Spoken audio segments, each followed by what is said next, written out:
అలా బొమ్మ వేసుకుంటూ ఉంటే. సో మీ బొమ్మలన్నీ మీరు పెయింటింగ్స్ కానీ బొమ్మలు కానీ మీరు వేసిన ఇవన్నీ కలిపి ఒక చోట పెట్టారా, సేవ్ చేశారు? సాలార్జంగ్ మ్యూజియంలో నాకు ఒకటి రెట్రాస్పెక్టివ్ ఎగ్జిబిషన్ అని చాలా పెట్టారు. అది చాలా ప్రెస్టీజియస్. కొంచెం బాగా సీనియర్ ఆర్టిస్టులకు మాత్రమే అవకాశం ఇస్తారు. మ్యూజియం సెక్రటరీ గారు, తర్వాత డైరెక్టర్ గారు ప్రోద్బలంతో నేను అక్కడ పెట్టాను. చాలా నా స్కెచ్ బుక్స్లో నుంచి తీసినవి కూడా వాళ్ళు చాలా లైక్ చేసినారు. నా పాత స్కెచ్ బుక్స్ నుంచి కూడా తీసి అవన్నీ ఫ్రేమ్ చేసి చాలా ఎగ్జిబిట్ చేశారు. అది very successful. It's great opportunity for me. Salar Jung మ్యూజియంలో ఎగ్జిబిషన్ అంటే ప్రతి ఆర్టిస్ట్కి ఒక కళ, అది గుర్తింపు, ఒక గౌరవం. సో మీకు మీరు ఎంచుకున్న బొమ్మలు వేయటము, పెయింటింగ్స్ ఇష్టపడి దాదాపు 15 ఏళ్ల వయసులో 16 ఏళ్ల వయసులో మొదలుపెట్టి దాదాపు 40-50 ఏళ్ళు అదే ఇప్పటికీ అదే ఒక ఉచ్ఛ్వాస నిశ్వాసలాగా మీరు సమయం ఖాళీ ఉంటే ఎక్కువ అటువైపు ఇష్టపడే అంతగా మీరు ప్రేమించి అందులో మీరు పునీతులు అయ్యారని చెప్పచ్చు. అది మీకు బాగా తృప్తినిచ్చిందా ఈ రంగం? అక్కడ దాకానే ఆగిపోలేదండి. నేను టీచింగ్ ఎప్పుడైతే మొదలుపెట్టానో నాతోనే ఆగిపోకూడదు అనిపించింది. నేను కూడా ప్రాక్టీస్ చేస్తుంటే పెద్ద గొప్ప ఆర్టిస్ట్ అవుదునేమో, కానీ అదే కాకుండా నాకు టీచింగ్లో బాగా ఇంట్రెస్ట్ వచ్చింది. టీచ్ చేయడం మొదలుపెట్టిన తర్వాత సిలబస్ చూడడం మొదలుపెట్టినాను. నేను నాన్నగారు బాగా మమ్మల్ని ప్రోత్సహించేవారు. మన బరోడా వెళ్ళాను నేను. అట్లాగే గుల్బర్గా అని పక్కనే మనకు చాలా దగ్గర. ఆ ఊళ్ళో పండిత్ గారు అని ఓల్డ్ మాస్టర్, ఒక మీకు అందరికీ తెలిసి ఉంటుంది. పండిత్ పెయింటింగ్స్, తర్వాత ప్రతి పెయింటింగ్ని కూడా ప్రతి ఒక్కరు పెద్ద క్యాలెండర్ లాగా వేసేవాళ్ళు. ఎగ్జిబిషన్లో మనం అందరం పైసలు ఇచ్చి కొనుక్కునేవాళ్ళం. ఒక క్యాలెండర్ కొనుక్కునేవాళ్ళం. ఇప్పుడు క్యాలెండర్ ఉచితంగా ఇస్తున్నాం మనం. అలా రవివర్మ పెయింటింగ్స్ లాగా చాలా గొప్పవి ఉండేవి. ఆయన రామాయణం మీద కానీ మహాభారతంలో కానీ అనేక పాత్రల చిత్రీకరించారు పండిత్ గారు. ఆ ఊళ్ళోనైతే ప్రతి ఇంట్లో ఒక ఆర్టిస్ట్ డిఫాల్ట్ ఉంటారు. ఈ పక్కనే ఉంది మన గుల్బర్గా, అంటే 5 గంటల ప్రయాణం. అక్కడ పెద్ద కాలేజ్ ఉంది, పోస్ట్ గ్రాడ్యుయేషన్ కాలేజ్ ఉంది. అట్లాగే చాలా ప్లేసెస్ అన్నీ తిరుగుతూ సిలబస్ చూస్తున్నప్పుడు మనం ఏదో కొంచెం వెనుకున్నామేమో అనిపించింది. కొంచెం చెప్తున్నప్పుడు కూడా ఇప్పుడు మనకు ఫ్రీడమ్ లేదు. గవర్నమెంట్ కాలేజీలో ఒక ప్రిస్క్రైబ్డ్ సిలబస్ ఉంటుంది. ఆ సిలబస్ కంప్లీట్ చేయడం వరకే మనకు ఎంతసేపు అదే దృష్టి ఉంటుంది, కానీ మనదంటూ ఏదైనా చెప్పాలంటే అంత టైం దొరకదు మనకి. ఏదైనా మనసులో వచ్చిన ఏదైనా అసైన్మెంట్ ఇవ్వాలంటే కదా అవుట్ ఆఫ్ సిలబస్ ఏమో అని ఎవరన్నా ఆబ్జెక్ట్ చేస్తారేమో అని పై వాళ్ళు మనకన్నా సీనియర్స్ అని ఒక బెరుకు ఉంటుంది. సరే, నాకు అందరూ సహకరించారు కనుక నేను చేయగలిగినాను. ఒకసారి ఎప్పుడో నాకు సీనియారిటీనో ఏదో రాలేదని ఏదో కొంచెం మొహం మార్చుకొని ఉన్నాను నేను. మళ్ళీ శ్రీ శివానందమూర్తి గారు, గురువు గారు, ఏమిటో ఇవాళ పరధ్యానంగా ఉన్నారు వాణి గారు అని అన్నారు. లేదు గురుగారు, నాకు బాగానే ఉన్నానంటే, లేదు ఏంటో మనసులో ఉన్నది చెప్పు అన్నారు. లేదండి, నాకేదో సీనియారిటీ దగ్గర సర్వీస్లో ఉంటే ఇవే బాధలు ఉంటాయి.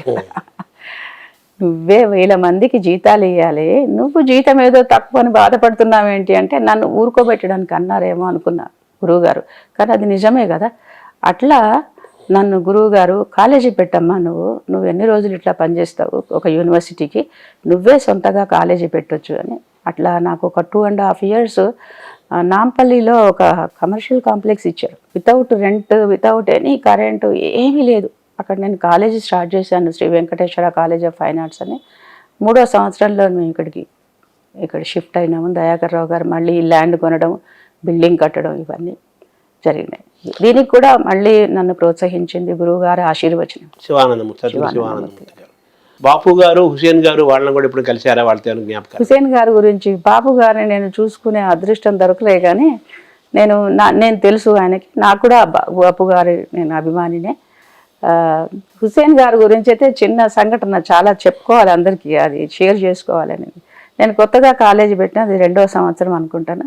అది 2 o'clock నుంచి ఈవినింగ్ 6 o'clock ఆఫ్టర్నూన్ కాలేజ్ ఇచ్చారు మాకు ఉస్మానియా యూనివర్సిటీ వాళ్ళు. మరి ఎందుకు ఇచ్చారో నాకు తెలియలే, కానీ నాకు కన్వీనియంట్గా ఉండేది.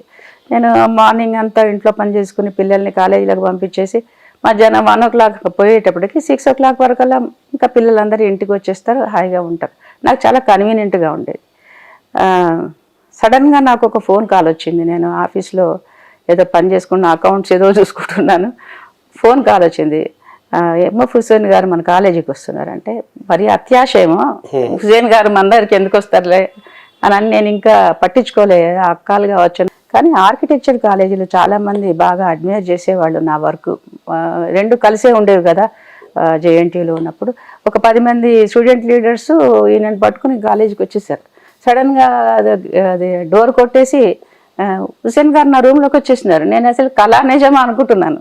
వచ్చేసి నాకు తెలియదు ఇంకో కాలేజ్ ఉందని హైదరాబాద్లో ఇప్పటిదాకా ఎవరు చెప్పలేదు, సంవత్సరం అయింది నువ్వు స్టార్ట్ చేసేట అనుకుంటూ సరదా నవ్వుకుంటూనే ఏదన్నా కాగితం ఇవ్వండి నేను బొమ్మ వేశాను అని అప్పుడే ఎందుకో పేపర్ నేను అంటించి పెట్టుకున్నాను. మామూలుగా వాటర్ కలర్ చేయాలంటే ఒక బోర్డు మీద స్టిక్ చేసి పెట్టుకుంటారు, నీళ్ళలో ముంచి పూర్తిగా ఒక బోర్డు మీద అంటించి ఉంటుంది. అది ఆ పూర్తిగా ఆరిన తర్వాత అప్పుడు పెయింటింగ్ చేస్తారు. అంటే నీళ్ళలో ముంచుతాము, మళ్ళీ అంటిస్తాము, అది ఆరిన తర్వాత పెయింటింగ్ చేస్తాము. అలాంటిది ఒక ప్రక్రియ ఉంటుంది. ఆ బోర్డు ఉండగానే గబగబా నాట్య గణపతి బొమ్మ వేశారు ఆయన. ఒక స్కెచ్ పెన్ ఇచ్చేయి చాలు, నాకేం కలర్స్ ఏమొద్దు. మళ్ళీ హడావిడిగా గబగబా వేసి ఇచ్చారు. ఇప్పటికీ మా లైబ్రరీలో ఉంది. అంటే పెద్దవాళ్ళు వాళ్ళకి శశభిషాలు ఇవి ఏమి ఉండదు, పెద్ద వాళ్ళకి గొప్పగా మనసు అంతే. డౌన్ టు ఎర్త్ హాయిగా ఉంటారు, స్వేచ్ఛగా. చెప్పులు కూడా వేసుకోరు ఆయన, ఎన్నోసార్లు కనిపించారు. మీరు మామూలుగా ఈ రంగుల పట్ల మీకు ఎందుకు అంత ఆకర్షణ ఎలా వచ్చింది? ఇట్లాగే ఒకసారి రాళ్లబంది కవితా ప్రసాద్ గారు మా పక్కన రోజు ఎవరు ఒక రిపోర్టర్ అడిగారు, మీరు ఎందుకు పెయింట్ చేస్తారు అని అన్నారు. మీరు ఎందుకు బొమ్మలు వేస్తారు అంటే, ఏమో నా నైజమేమో, నాకు కారణం తెలియదు, నాకు నైజం ఏమో అని అన్నాను. ప్రకృతి ఏమో, ప్రకృతి రంగుల పట్ల ఒక ఆకర్షణ, నా ప్రకృతి ఏమో, మీ మానసిక మానసిక ప్రకృతి ఏమో. సో మీరు బొమ్మలు అనేది మీకు ఒక తోడుగా, ఒక నీడగా, ఒక ఎనర్జీగా, ఒక స్నేహితుడిగా, ఒక తల్లిగా, తండ్రిగా ఉన్నాయని మనం భావించాలి. ఇంకా మీరు ఈ బొమ్మల విషయంలో మీకేమన్నా ఇంకా మనం వేయాలని సంకల్పంగా ఏదైనా ఉందా? దట్ ఈస్ అన్ఎండింగ్ స్టోరీ అండి. ఎన్నిసార్లు వేసినా మీకు సంతృప్తి ఉండదు. మీరు ఎన్ని చేస్తున్నారు చూడండి, మీరు ఎంత కవిత చేస్తున్నారు కదా, సాహిత్య రంగానికి ఎన్నో సేవలు చేస్తున్నారు, అయిపోతుంది. ఆ ఫుల్ స్టాప్ ఏ ఉండదు. ఇది అనంత ప్రవాహం. ఇది ఎంత చేసినా తక్కువే. ఇప్పుడు చూడండి ఎట్లా పరిణామం. అప్పుడు ఎవ్వరూ కానని ఏదైతే చిత్రకళని, లలిత కళలని, స్పెషల్లీ ఈ చిత్రకళని ఇప్పుడు చూడండి ఎన్ని తీర్ల విస్తరించిపోయిందో. ఏఐ కూడా మీకు మంచి పెయింటింగ్ సెన్స్ ఉంటేనే, మీకు లైట్ సెన్స్ ఉంటే, కలర్ సెన్స్ ఉంటే, కలర్ సెన్సిటివిటీ తెలిసి ఉంటే, కంపోజిషన్ సెన్స్ ఉంటే, ఇవన్నీ బేసిక్ ఎలిమెంట్స్ తెలిసి ఉంటేనే మీరు ఏఐ కానీ ఇంకేదన్నా కానీ చేయగలరు. సోషల్ మీడియా చేయగలరు. సోషల్ మీడియాలో ఒక పిక్చర్ చాలా బాగుంది, ఇది వినాలి అని అనిపిస్తే దాని పిక్చర్ స్టార్టింగ్లో మీకు యూట్యూబ్లో ఉన్న ఒక కంటెంట్ వినాలి అని అనిపిస్తే ఆ చిత్రం, ఆ కంపోజిషన్ కరెక్ట్ ఉంటేనే కదా మనకి ఎవరైనా వ్యూవర్ ఆన్ చేస్తాడు. లేకుంటే అక్కడే ఊరికే బ్లాక్ ఉన్నది అనుకోండి, అది ఏదో అనుకుని వాళ్ళు ఎంత ఇంపార్టెంట్ అయినా ఓపెన్ కూడా చేయాలి. సో అది ఉండాలి అని అంటే ఈ బేసిక్స్ అన్ని నేర్చుకోవాలి. ఇది అన్ఎండింగ్ స్టోరీ, ఇది కంటిన్యూస్. ఇది అంటే కళలు మామూలుగా పుట్టుకతో కళలు వస్తాయి.